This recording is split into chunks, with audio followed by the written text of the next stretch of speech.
the look at that report and, of course, be in a better position to answer his questions. Mr. Speaker, you just told us that Honourable Leader of the Opposition. I can table it at the end of the question. It is a very clear issue. Certainly, Please table the report. I will refer to it and table it in a moment. There's no rush. Has been waiting but a year for it. You cannot. Mr. Speaker. I have taken an objection. Speaker, I'd like to ask the Honourable Prime Minister, given that this report has been so critical of the CID team. Mr. Speaker, sir, I am taking a point of order. I am. The Honourable Leader of the... for the report. You want me to bring table. it to you yourself? You want me to bring the it? report? The report should be on the table. You want me to bring it to you? That report should be on the table. Please. Don't delay anymore. There's still people who haven't come to pick it up, not me. I'm not to you. I'm talking to the attendants. Okay. All right. Good. Now, the Honourable Magistrate has said that she does not want any other case to be dealt with in the same manner. Now, let me ask the Honourable Prime Minister. Can I see this report, let me ask what it is? Honourable Leader of the Opposition, first of all, Honourable Leader of the Opposition, let me ask the Prime Minister, is it a point of order you're raising? I want. What is your point of order? The point of order is I need to have a look at the report, whether it is a report. Have a look. Well, yes, this report, Mr. Speaker, sir. First of all, as I say, there is no seal of the district court. There is no signature of the magistrate. I don't see anything to certify the authenticity of this report. So, is it a report? So let me examine the report. Please bring the report to me. Wait a minute. Wait a minute. I will give you the floor.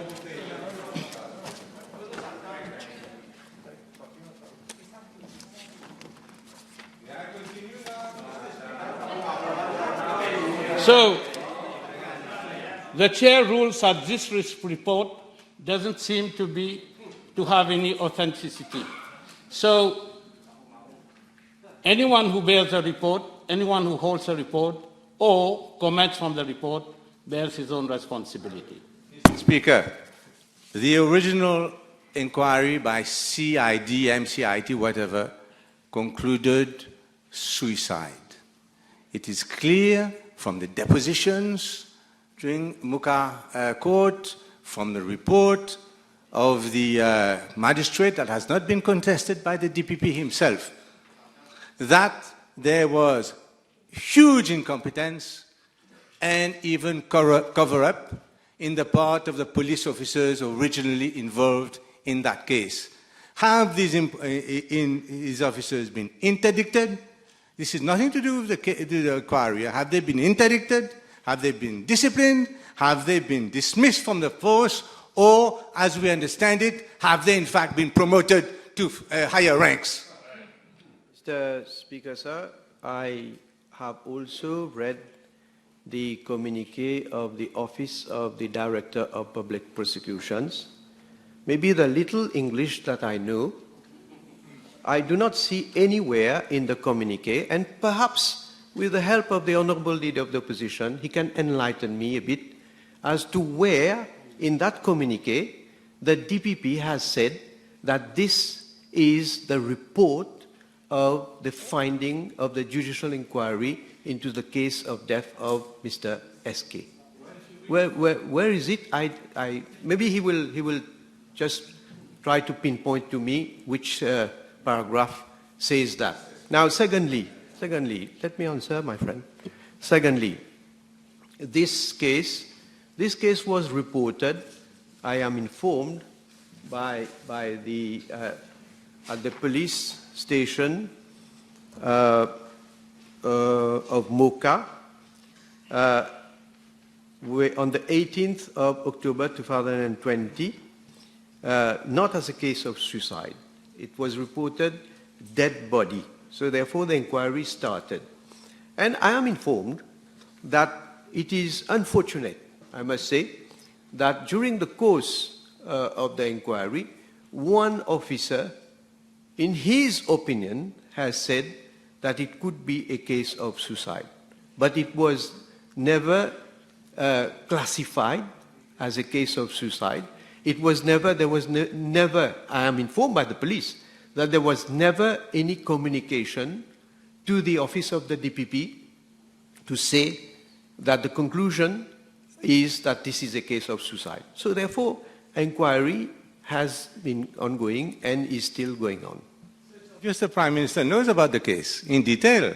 So I'm going to ask the Prime Minister, if you read the first paragraph of the communiqué of the Director of Prosecutions regarding the disclosure of the findings, it is clear that the report is a genuine report, Mr. Speaker. So therefore the question again here, have the original team, which have been so criticized during the hearing, forget the report, during the hearing, and in public hearings, have these members, instead of being interdicted, have they been promoted?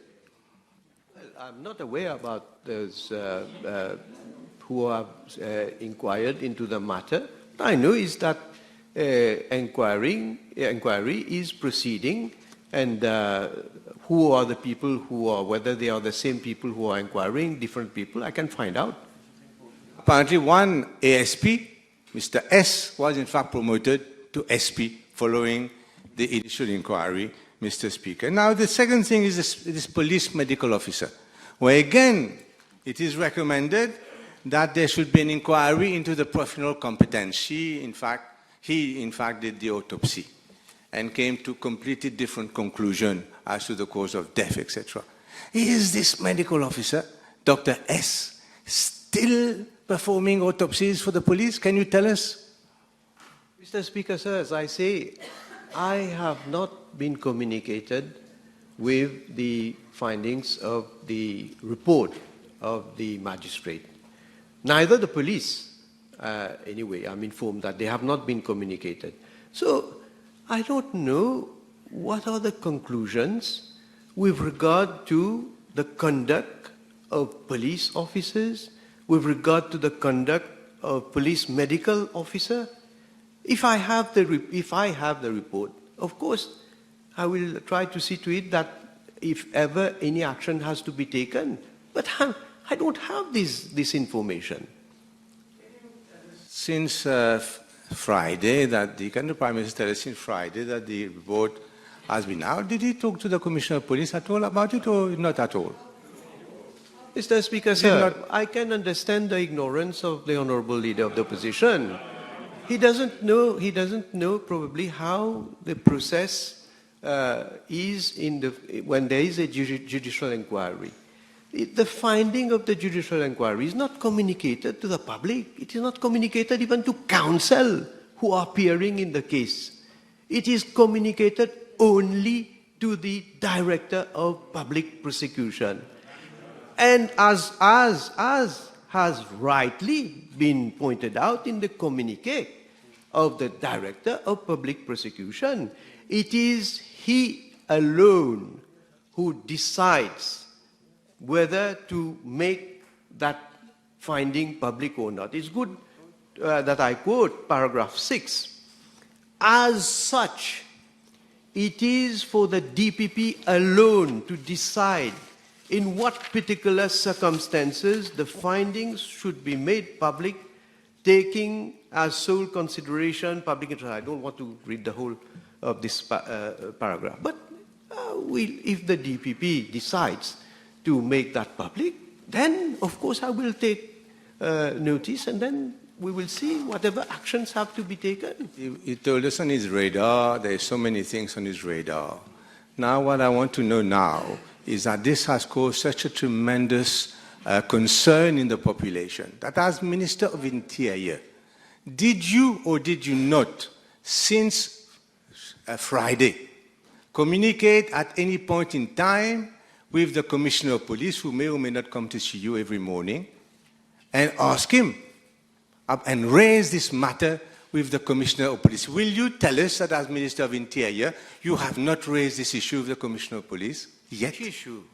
The issue of the death of the murder of Mr. Kistnen, of the purported report, and whether to his knowledge this report is or not a real, genuine report. Yes, Mr. Speaker, sir. Of course, I am concerned. And that is why the Attorney General also has issued a communiqué to express government's concern on the fact that there is a document which is in circulation. Now, the fundamental question, first of all, is it an authentic document? Is it in fact the finding of the magistrate? And therefore, according to law, according to our regulations, there are only certain people who have access to this document so far. It has not been made public. So that is why there needs to be an inquiry. In fact, the police has started an inquiry into this matter. Of course, it is of concern. And now you are talking about radar. He's talking about radar. Maybe his son also, he will tell me that his son has been on the radar of my radar. Mr. Speaker, I can talk at length on the children and even the family of the Prime Minister. If he wants to go into that, let's have a debate. You want to talk about it? Let's talk about it. What radar? Do you want me to talk about your children or your wife? So don't talk about my son. Assume your Okay, responsibility. now, Mr. Speaker. Mr. Speaker, my child has not been drinking and driving a car and causing an accident and trying to... This is cover-up. Prime Minister, please refrain from... Order! Order! No honorable member should bring family inside the House. Please continue. So ask him to withdraw it. Ask him to withdraw what he has said. Put your Ask him to withdraw what he has said if he doesn't want to bring family into this House. This is not family. Ask him to withdraw. This is a criminal case where there is an investigation, my friend. You are tampering. So it so happens Now, that your son- Mr. Speaker. Mr. Speaker. Concerning the, he therefore tells us, despite all this concern in the population, he is refusing to say whether he has raised the matter with the Commissioner of Police. This is on record now, Mr. Speaker. Now let's continue about this murder case.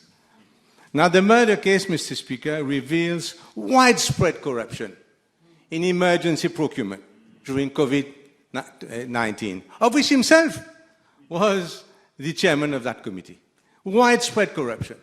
Can I ask the Prime Minister whether he will now, after all this, after the report of the magistrate, whether he will now appoint a commission of inquiry, because there are not hundreds of millions, there are billions of rupees, and it is clear, and the magistrate says it is clear, that the procurement issue could be the major cause of the murder of late Mr. Kistnen.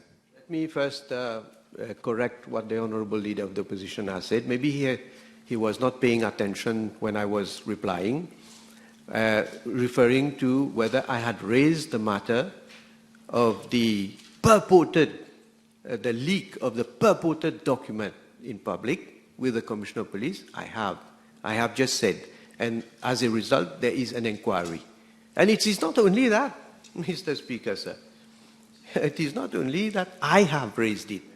I see that the judiciary has also raised it, because the senior registrar and regional court administrator at the Supreme Court was instructed by the master and registrar to give a declaration concerning the Judicial Inquiry Cause number 4716/2020, which was held before Mocha District Court, where learned magistrate of Mocha District Court gave her findings on 22nd November 2021.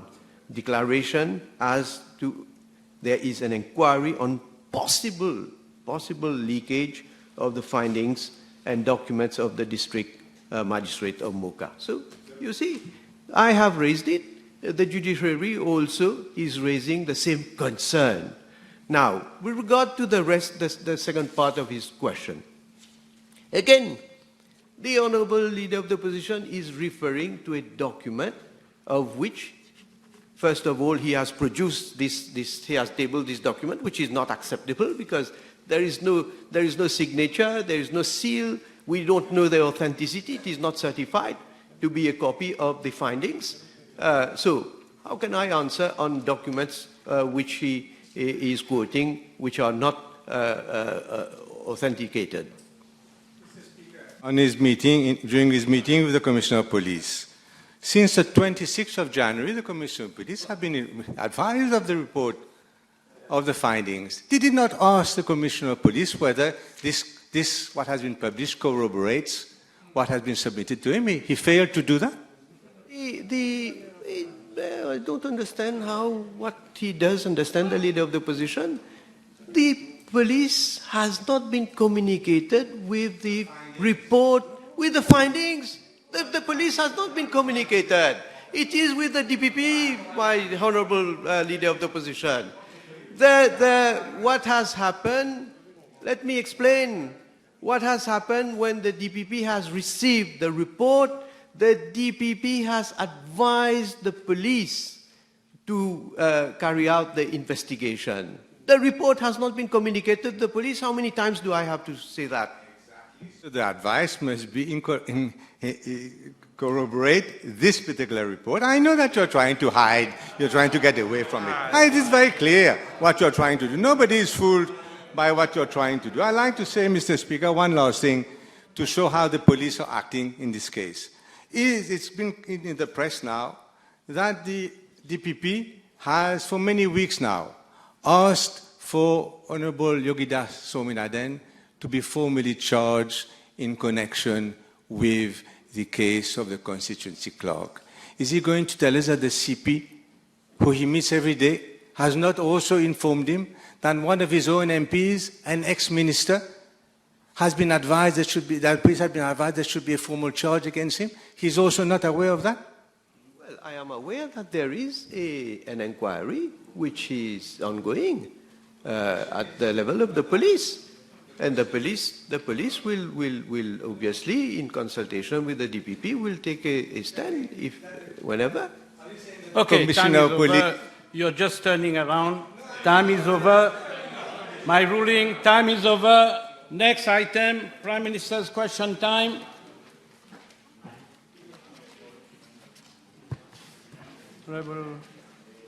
Be still now.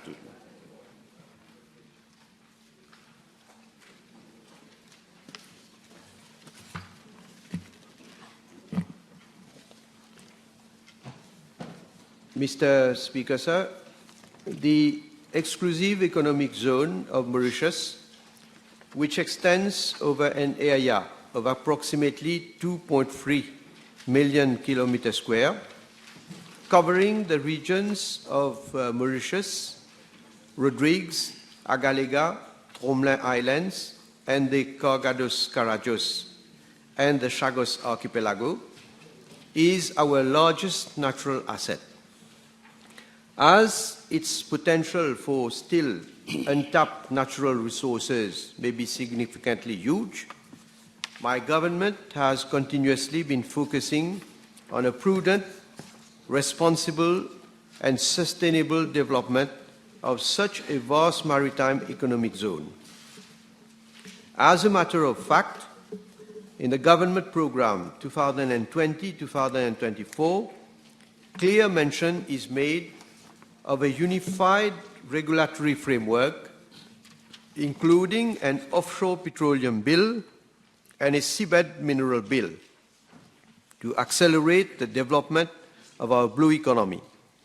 And pertinently, the offshore petroleum bill was enacted in December 2021, thereby replacing the outdated Petroleum Act 1970 by a new and modern Offshore Petroleum Act 2021.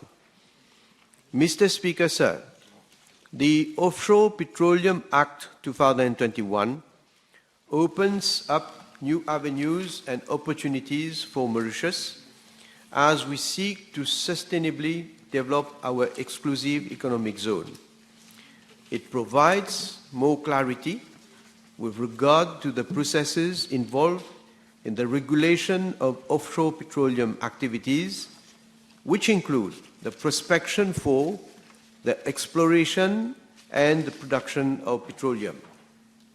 The Act provides for the Department for Continental Shelf, Maritime Zones, Administration and Exploration, which falls under the aegis of my office, to be the regulatory body for petroleum activities in the maritime zones of Mauritius, and which shall, inter alia, be responsible for the following: to regulate, monitor, and oversee petroleum activities, to issue prospecting permits, exploration licenses, retention licenses, and production licenses, to negotiate on behalf of the government prospecting agreements and petroleum agreements, to facilitate the conduct of petroleum activities, to develop strategies and policies to minimize and manage the impacts of petroleum activities in the marine environment,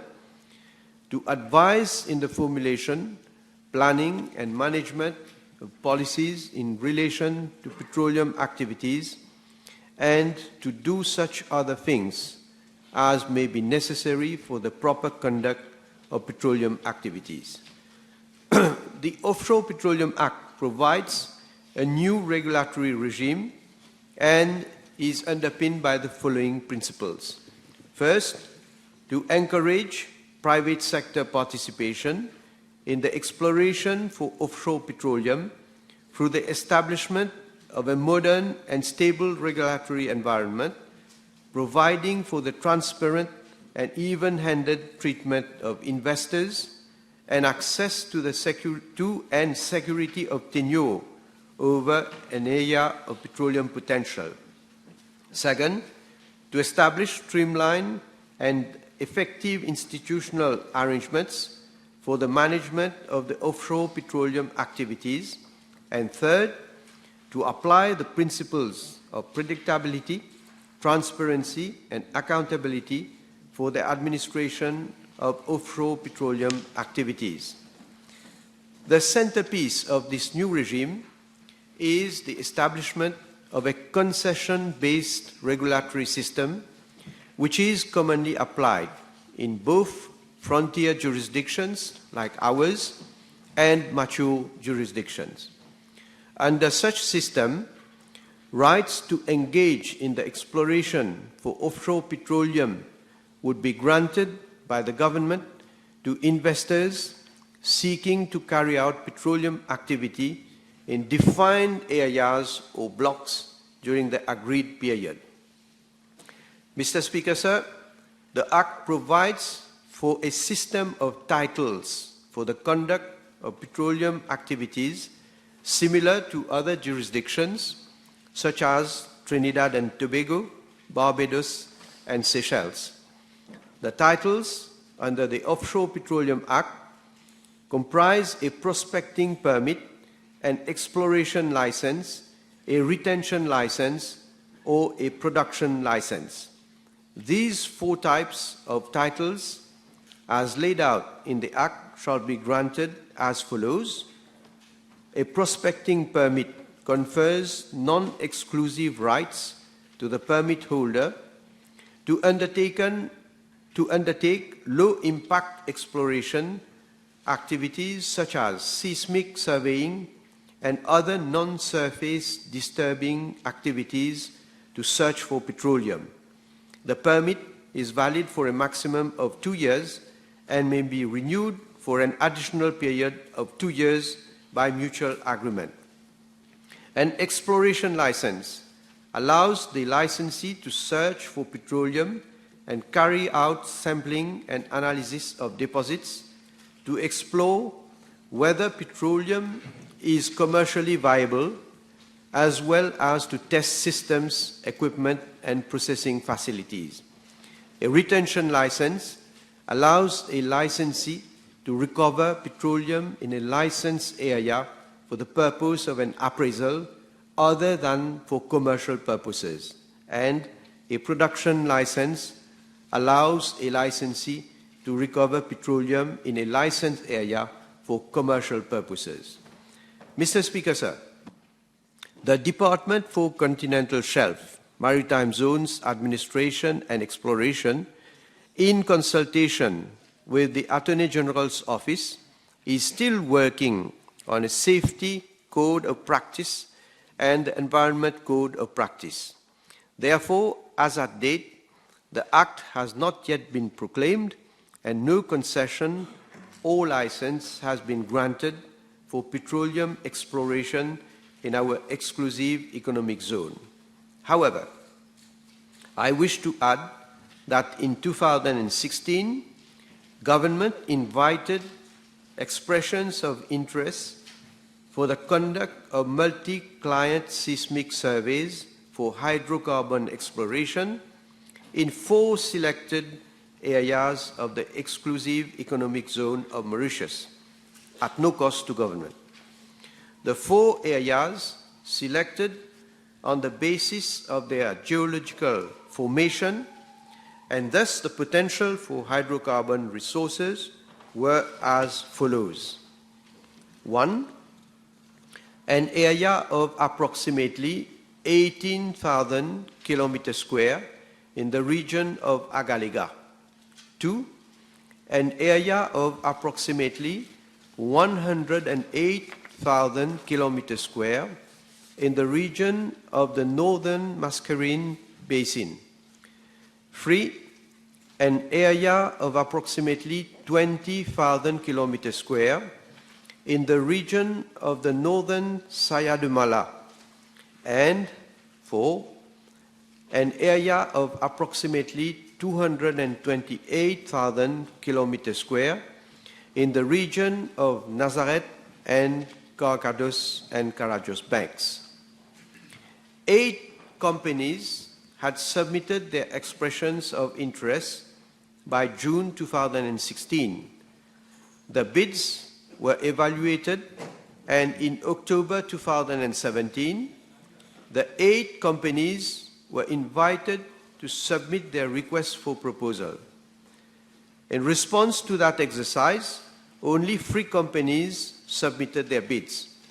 The bids were assessed, and CGG Services UK Limited obtained the highest marks in terms of compliance with the technical, environmental, and financial criteria.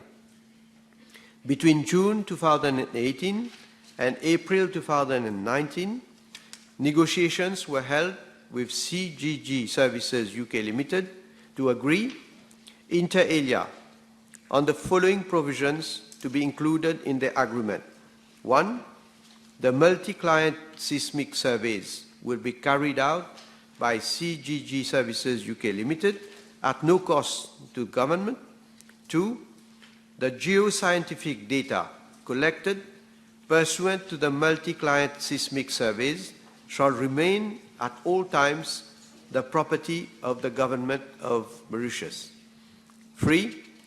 The surveys will be carried out within a period of 24 months as from the date of the issue of a survey license. This period may be extended by mutual agreement between the parties for a period of 1 year. 4. The government will grant exclusive right to CGG Services UK Limited to license the data to third parties on a non-exclusive multi-client basis to use the geoscientific data. 5. CGG Services UK Limited will have an exclusive period of not more than 9 years to market and license the data as from the end of the seismic data processing. At the end of the exclusive period, the exclusive right shall be exercised by the government of Mauritius. 6.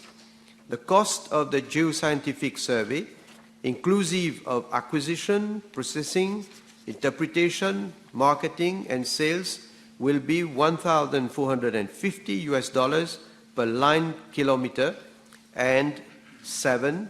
CGG Services UK Limited will proceed with the survey only if it is able to secure pre-commitment underwriting from potential oil and gas companies.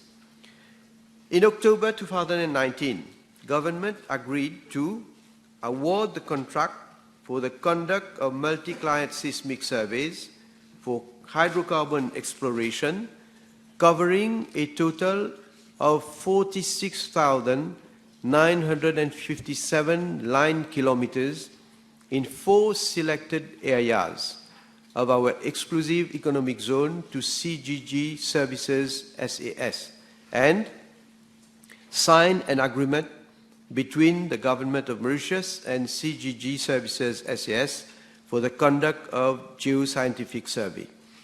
In January 2020, the agreement for the conduct of geoscientific survey was signed between the government and CGG Services SAS. The agreement provides CGG Services SAS with 18 months of marketing period so as to secure pre-commitment underwriting, that is, a pre-funding from potential oil and gas companies. However, CGG Services SAS has requested that the marketing period be extended due to the following reasons. 1, the COVID-19 pandemic has had a significant impact on global industry, creating an oversupply of hydrocarbons and consequently reducing oil and gas market prices. As a result, international oil companies have had difficulties to raise investment capital for exploration. And 2, there has been a significant reduction in exploration spending in frontier areas. Following an improvement in the state of affairs regarding the COVID-19 pandemic, CGG Services SAS is pursuing its promotional activities in order to secure pre-commitment underwriting from potential oil and gas companies. Earlier this month, CGG Services SAS were at the Africa Oil Week in Cape Town, South Africa, which is the premier event for oil and gas in Africa, as part of its marketing and promotional activities. Once CGG Services SAS has secured pre-commitment underwriting from oil and gas companies, it will then submit a request for a prospecting permit to the Department for Continental Shelf, Maritime Zones, Administration and Exploration in line with the provisions of the new Offshore Petroleum Act. Mr. Speaker, sir, my government firmly believes that now with a more appropriate framework, which is set out by the Offshore Petroleum Act, it will provide the necessary impetus in accelerating the development of our ocean economy and tapping the latent resources in our vast maritime zones.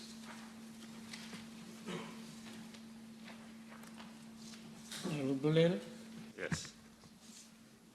Now, since the Offshore Petroleum Bill, which is yet to be promulgated, is underpinned by the principles of predictability, transparency, and accountability for the administration of petroleum activities, will the Prime Minister state whether the agreements entered into for geoscientific surveys will be rendered public?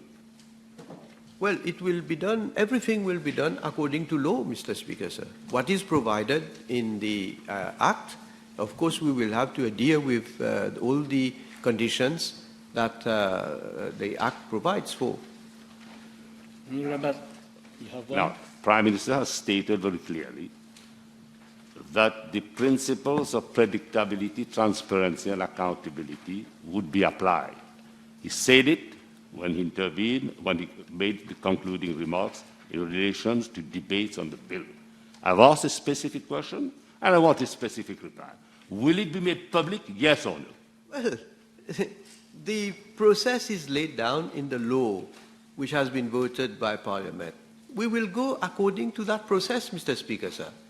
But you stated the process. The question is simple. When, and would you say loud and clear whether it is going to be made public or not? You cannot simply hide and say that you're going to stick thick and thin to the principles of transparency and accountability. If you do, then it has to be made public. Mr. Speaker, sir, I am saying loud and clear that whatever is going to be done with regard to any application, I've taken the time of the House to mention the different licenses that can be given to a company. And the Act provides for a process that is laid down in order to grant a license to an operator. So that will be done according to what is prescribed in the law. Honorable Abbas Mahmoud.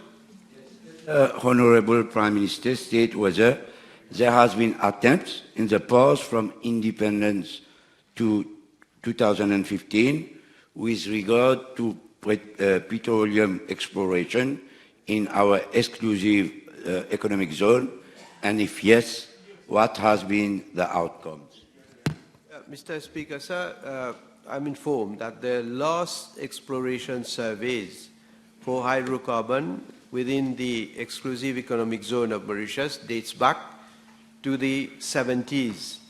Seismic surveys were conducted by Texaco to explore the structure and geology of the underlying subsoil. 2 exploratory wells were also drilled on the Nazareth and Saya de Mala banks, and later the research revealed that the findings from the wells were not conclusive and could not be used to completely condemn the region for further prospection. I must also add that it is unfortunate that we have tried to find out, government is not in possession of the data with regard to the survey that was done. And I have asked, in fact, my office to investigate, to try to see whether we could be communicated with those data. But unfortunately, it dates back in the 70s. We are not able even to have proper information from Texaco. We don't know whether the Texaco is still there. But from memory, I can say that I think it was an American company. But we will try to see whether this matter can be pursued. Honorable Fanroy. Thank you, Mr. Speaker, sir. In the Offshore Petroleum Act, Section 74, mention was made about the Petroleum Fund. Can the Honourable Prime Minister inform the House of whether there has been any development with regard to same? Thank you. Well, Mr. Speaker, sir, the Petroleum Fund is yet to be set up because there needs to be consultations between the Department for Continental Shelf Maritime Zones Administration and Exploration and various different ministries and the Attorney General's office also on the framework that would be put into place. Now, as I say, for transparent fund management and more importantly for each Mauritian to benefit from eventually any revenue that can be generated from any petroleum activity, provision will be made for the raising of funds as follows. The setting of a petroleum fund into which all monies shall be paid and which shall be administered and managed by the ministry responsible for the subject of finance, the payment of royalties and taxes in accordance with the amended Income Tax Act and as will be specified in the Petroleum Agreement, and the payment of charges and such other fees to government as may be prescribed. Thank you, Mr. Speaker, sir. In his answer, the Honourable Prime Minister mentioned a safety code of practice and an environment code of practice. Can he inform the House on the intent of those codes of practice? Well, the safety code of practice will definitely ensure safe, secure, and sustainable conduct of petroleum activities while reducing risk factors, maintaining the integrity of the offshore installation, securing the safety of operational personnel, and protecting the marine environment.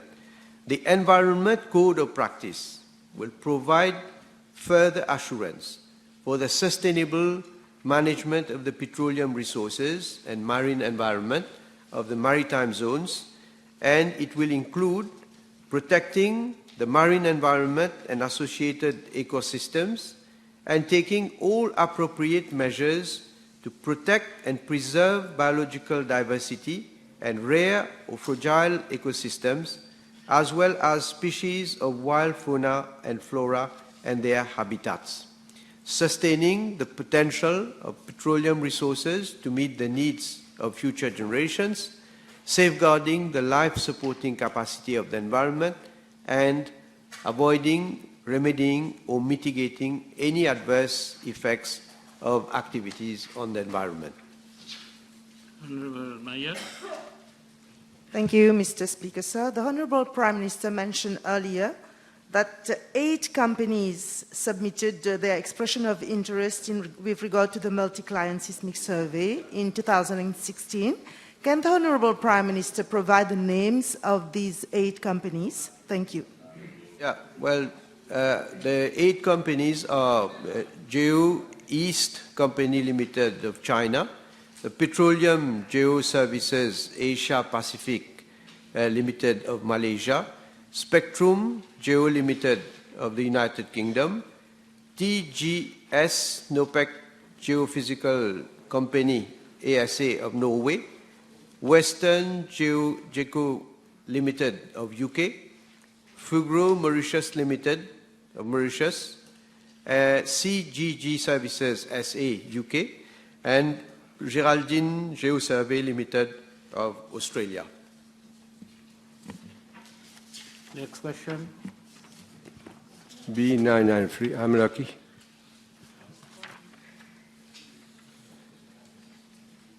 Mr. Speaker, sir, with regard to part A of the question, Mr. DB, Senior Advisor in my office, is paid a monthly salary of 119,500 rupees plus a monthly extra duty allowance of 25,000 rupees.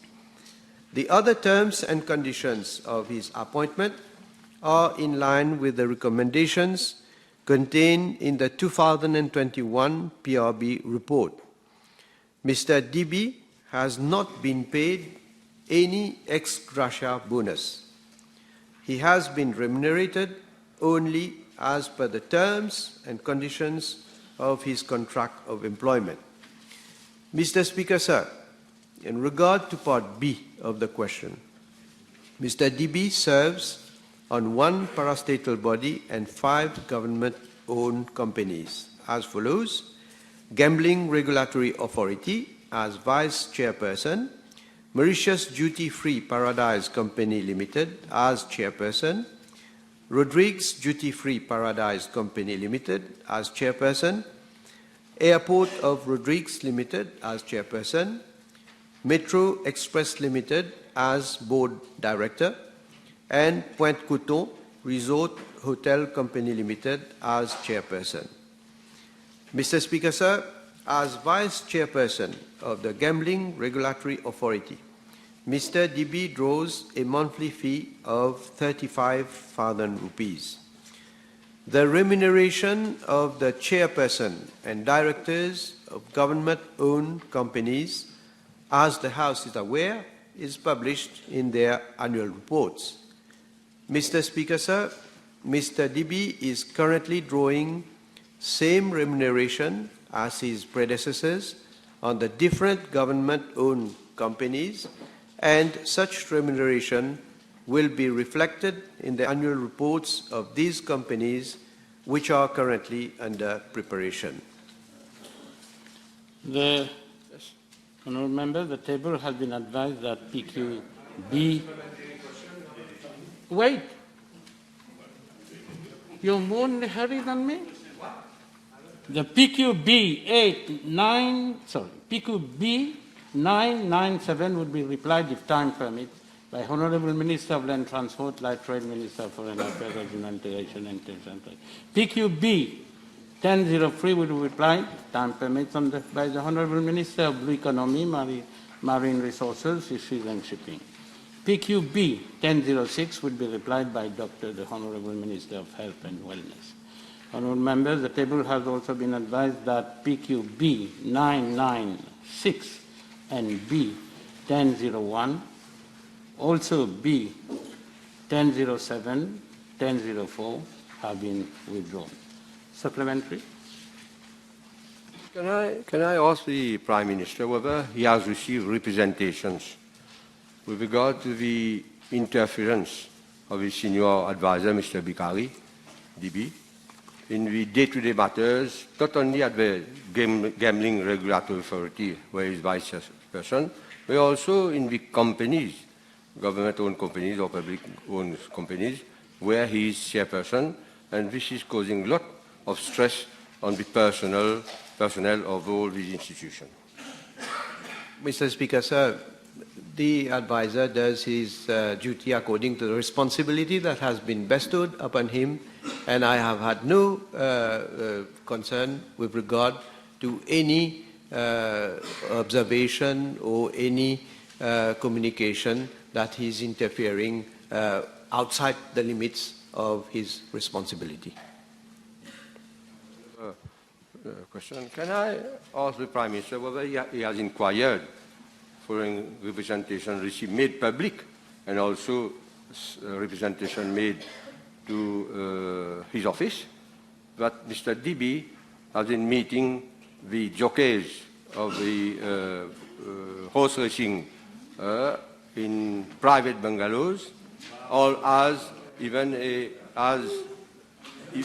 the most that is a deputy chairperson of a board, which is not compatible to his appointment as chairperson. So he's not only interfering, he's interfering in horse racing also, and we all know for whom put your he's question. working. You have to limit your question. But you're always... You have to limit your question reasonably. I'm ending. There are 3 questions in I'm there. ending. Time is over.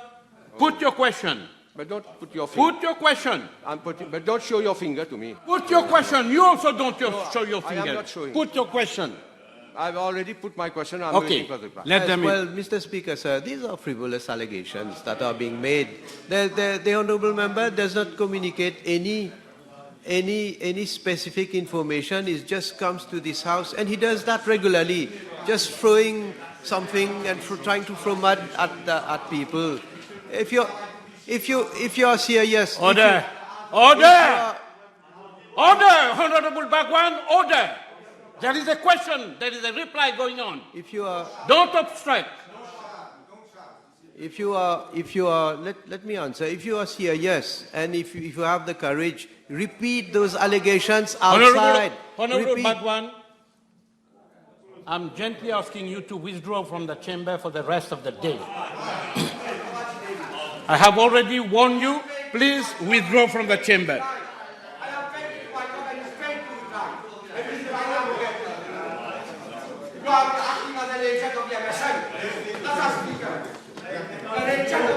Sergeant at arms, please.